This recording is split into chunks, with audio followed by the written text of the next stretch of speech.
Yeah, it's a group we set up 2019. Why we decided to set it up was because when my husband was diagnosed, there was not a lot of help anywhere.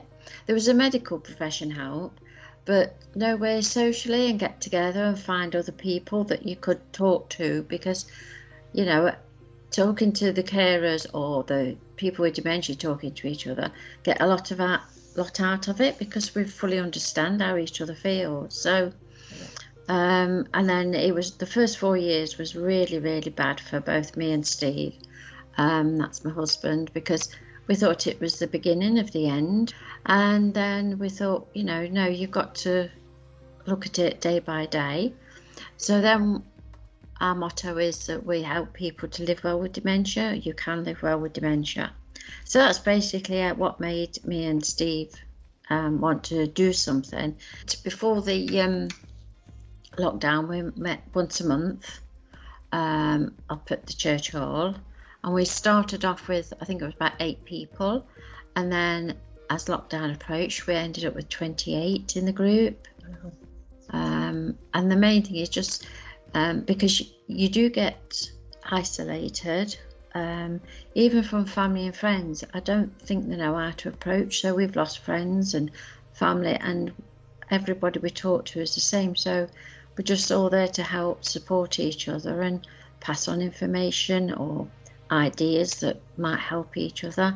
So it's really, really a self-help group. So it's been very, very hard work, but very rewarding, because we had one lady, it took us a while to get her to come, and then she'd been coming for a while, and she just turned around and says, "I've started living again since joining the group." Well, that just was fantastic. That's all we want. And since lockdown, we've been having 3 group meetings a week. We have a coffee afternoon on a Tuesday afternoon.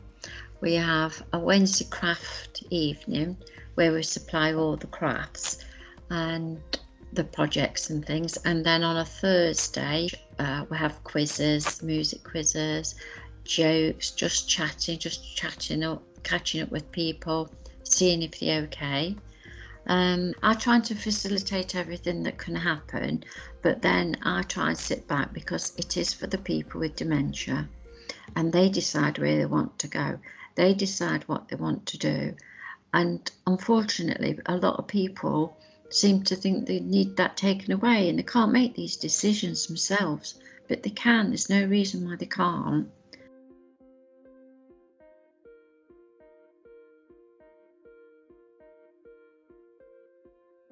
We've got our own in-house support program, the Mindset program, and that's a very diverse kind of collection of groups, support groups, which are based mainly within the centre in terms of well-being, relaxation, meditation, talking support groups, voice healers groups, all sorts of kind of support groups that happen as a package. And then we also do walks as well. So, and then we're getting into a more physical kind of well-being thing. We've got some funding fairly recently to do that as well. So it's trying to provide us a holistic kind of support as possible, really.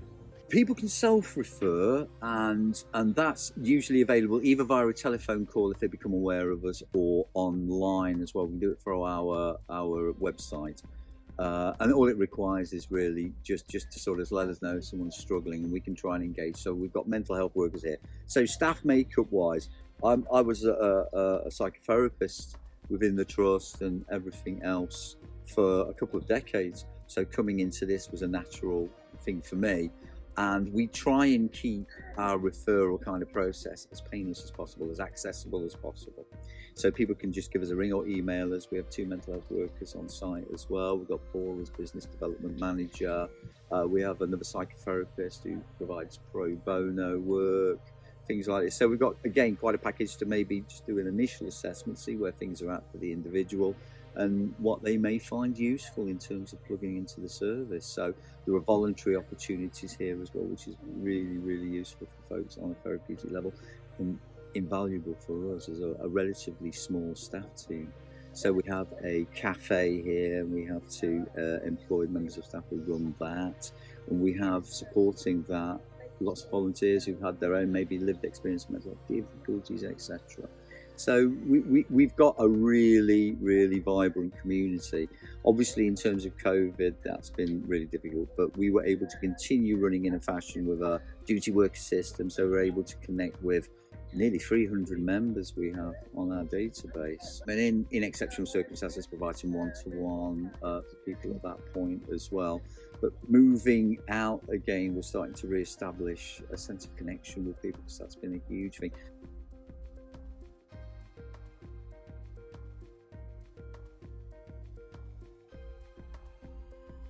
So Ruth Rice was the pastor of New Life Baptist Church, and she really had the urge to she saw the need for a community group to help support people with varying different sort of isolation and mental health, sort of depression and things. So she decided to get the church behind her, and we didn't have a building, so we rented this space, and she set this place up, and it was genuinely just going to be because she saw the need in our area, but then other churches started coming along and saying to her, "Oh, I like what you're doing, can you help us?" And she's gone on and set up the Renewed Wellbeing charity, which is now a national charity. But the timetable previous, and that we will be going back to, is Monday afternoon we have a mental health support group, Tuesday morning is games morning, and then we have a knit and natter, which is just really sort of embroidery or anything sort of group going on. That's a really popular group. Wednesday morning is a craft morning, and then in the afternoon we have a music group. Again, that's very, very popular. Thursday morning we have creative writing or sign language, and then Thursday afternoon we don't have a group, but we normally go next door and buy a nice cake from Tiffin. You know, when the person is lonely, you know, it is a good place to come, and it helps you. Along the way, I discovered that I've got a condition called attachment disorder, which has caused me quite a lot of stress at times, because not understanding what was going on, and just coming along and meeting people with different issues, as I found was really helpful to me. In the sense of, yeah, you realise that, well, I've realised that, you know, helping each other is a way that you can help yourself. One of the things that we decided to do right from the start was have a milkshake bar. So on a Wednesday, obviously not at the moment, but before, and it will continue. We have a milkshake bar, so we have over 100 children come in, and we give away free milkshakes. They're nice milkshakes. We got the recipe from Heroes. they're the proper thing, and they sit round.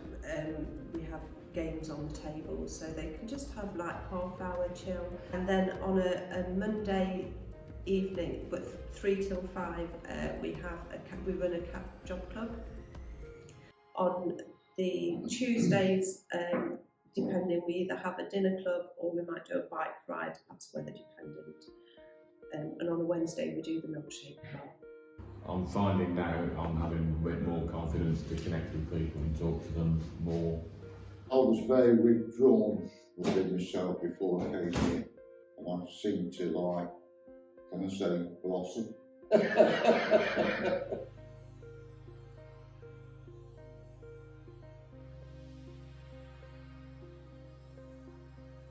So Hopely is a local charity, and most of the service users that do come from Hucknall and surrounding areas, and it's a small project that supports people with learning difficulties, and it helps everybody to have a normal, active social life with their friends. We do lots of activities, they go out into the community.